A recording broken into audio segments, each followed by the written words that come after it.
Hello friends, मैं आपका mentor के सिंह और आज फिर हम अपनी तैयारी केवीएस एसएसटी की तैयारी जो कर रहे हैं उसमें एनसीईआरटी देख रहे थे। बहुत से बच्चे ये सोच रहे होंगे कि 2 क्लास क्यों नहीं आई, 2 दिन से क्लास क्यों नहीं आ रही। एनसीईआरटी 6th क्लास की हिस्ट्री की 2 क्लास इसलिए नहीं आई है बच्चों, क्योंकि जो अब की एनसीईआरटी आ रही है और जो पुरानी एनसीईआरटी है, मतलब इस कोरोना के टाइम से पहले की, उनमें अमेंडमेंट हुआ है। तो अमेंडमेंट होने के हिसाब से आपके सिलेबस में थोड़ा सा अंतर देखा जा रहा है। इसी वजह से आपकी 2 क्लास नहीं आई हैं। तो उसकी वजह से आप परेशान ना हो। आज से हम नेक्स्ट शुरू कर देंगे, क्योंकि आज से अब जब टाइम कम बच रहा है हमारे पास, क्योंकि आपको पता ही है मार्च के आसपास हमारा ये पेपर है। तो आज से हम एनसीईआरटी की 2 क्लास करेंगे, यानी कि जो हमारी बैक छुट्टी है, और 7वीं क्लास से आज से हम शुरू कर देते हैं, यानी कि क्लास 7 ज्योग्राफी का पहला लेसन देखेंगे, यानी कि पहला लेसन देखेंगे। और हिस्ट्री का भी देखेंगे, तो इसके आपको हिस्ट्री की भी वीडियो मिल जाएगी। तो परेशान ना होए, मैं नई बुक के हिसाब से आपको चैप्टर कराऊंगा। तो आज का चैप्टर जो है पर्यावरण, यानी कि पर्यावरण है। भाई सीधे सीधी बात यह है, पर्यावरण का हमें क्या फ़ायदा है, यानी कि चैप्टर पढ़ने का क्या फ़ायदा है, इसमें क्या क्या चीज़ें बताई गई। पर्यावरण का सीधे सीधे आपको अर्थ पता होना चाहिए। पर्यावरण क्या है? पर्यावरण का अर्थ है जो हमारे आसपास हो, यानी कि पर्यावरण। चलिए लिख भी लेते हैं साथ के साथ। पर्यावरण का अर्थ, पर्यावरण का अर्थ आपको पता ही है, 2 शब्दों से मिलके बना है, यानी कि परि प्लस आवरण। यानी कि परि का अर्थ क्या होता है? जो हमारे चारों ओर है। और आवरण का मतलब क्या है? जो हमें चारों ओर से घेरे हुए है। अर्थात क्या हो गया पर्यावरण का अर्थ? पर्यावरण का शाब्दिक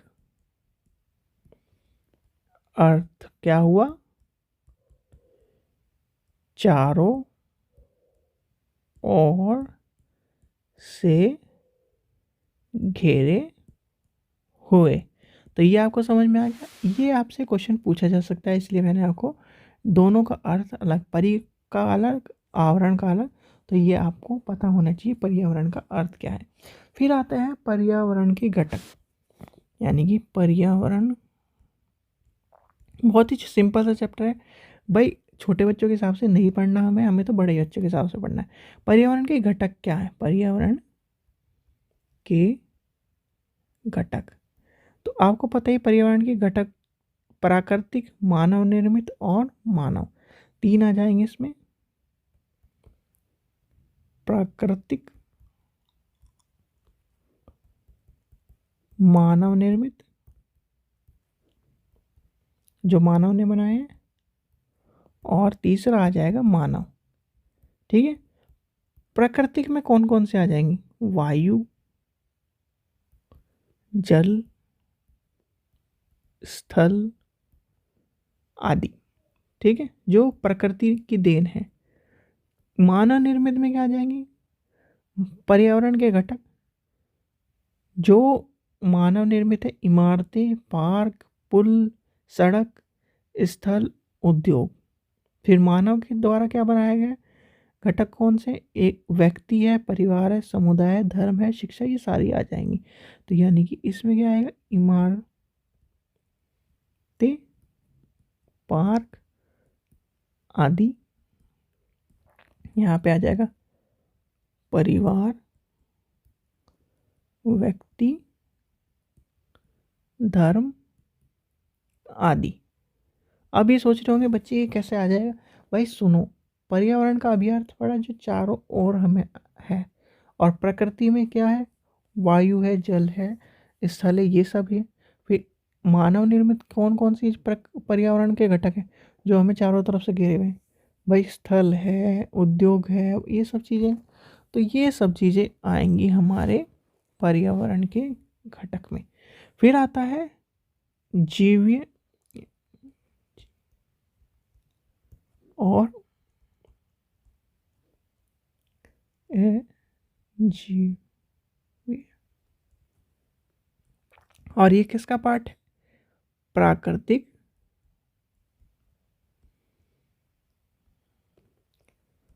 पर्यावरण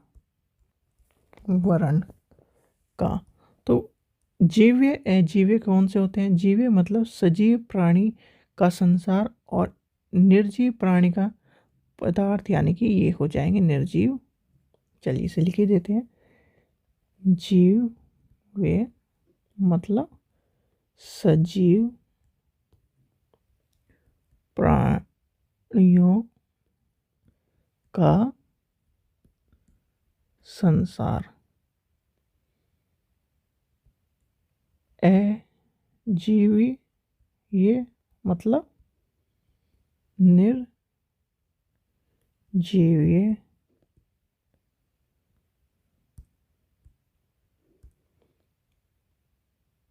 पदार्थों का संसार। ठीक है बच्चों, तो ये आपको समझ में आ गया। फिर प्राकृतिक पर्यावरण, प्राकृतिक पर्यावरण में हमने पढ़ा, तो प्राकृतिक पर्यावरण के जो क्षेत्र हैं आपको पता होने चाहिए। चलिए प्राकृतिक पर्यावरण डिटेल वाइज ही पढ़ लेते हैं हम। प्राकृतिक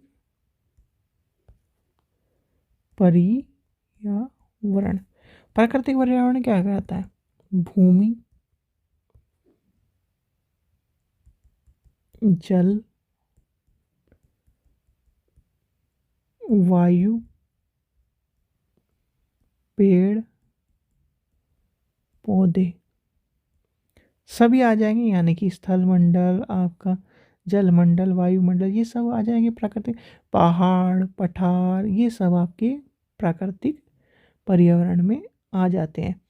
जलमंडल क्या होता है, जिस जो जल की, यानी कि जल में सारी चीज़ें घुली होती हैं, यानी कि जल का चीज़ें होती हैं, वो जलमंडल। भूमि का मतलब भूमि स्थल मंडल में आ जाएगी।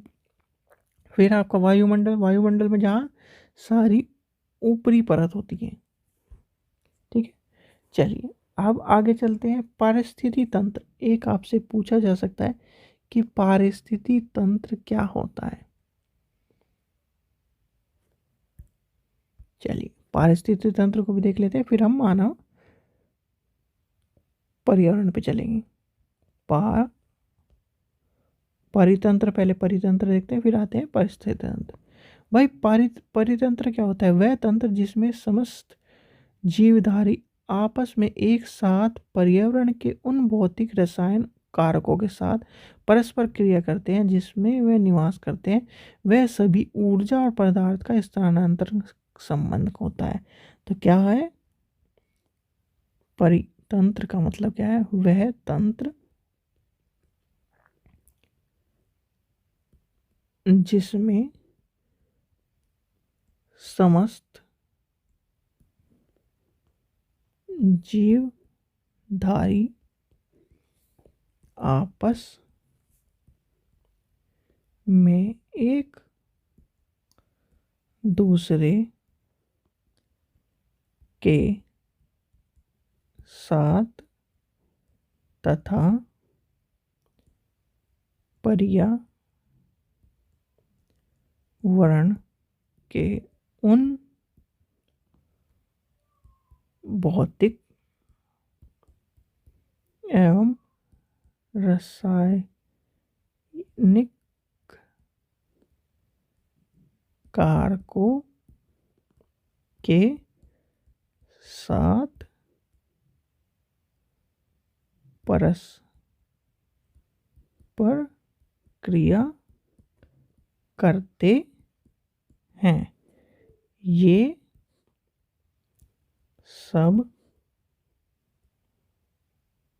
ऊर्जा और पदार्थ के हस्तांतरण द्वारा संबंधित हैं। तो ये आ गया आपको समझ में। तो क्या हो गया, ये सब चीज़ें आ गई। फिर आता है मानव ये पर्यावरण। भाई मानवीय पर्यावरण में अभी हमने ऊपर पढ़ा था, मानवीय पर्यावरण में क्या है, मानवीय पर्यावरण। मानवीय पर्यावरण का मतलब क्या होता है, जो मानव अपनी पर्यावरण के साथ परस्पर क्रिया और अपनी आवश्यकता अनुसार परिवर्तन कर कर उसको अपनाता।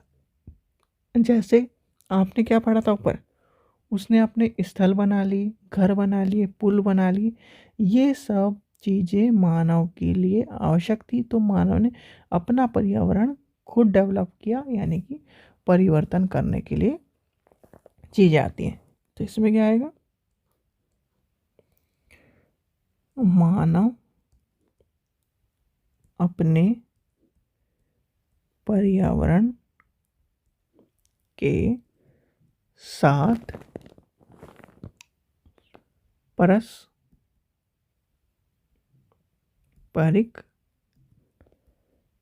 क्रिया करता है और उसमें अपनी आवश्यकता के अनुसार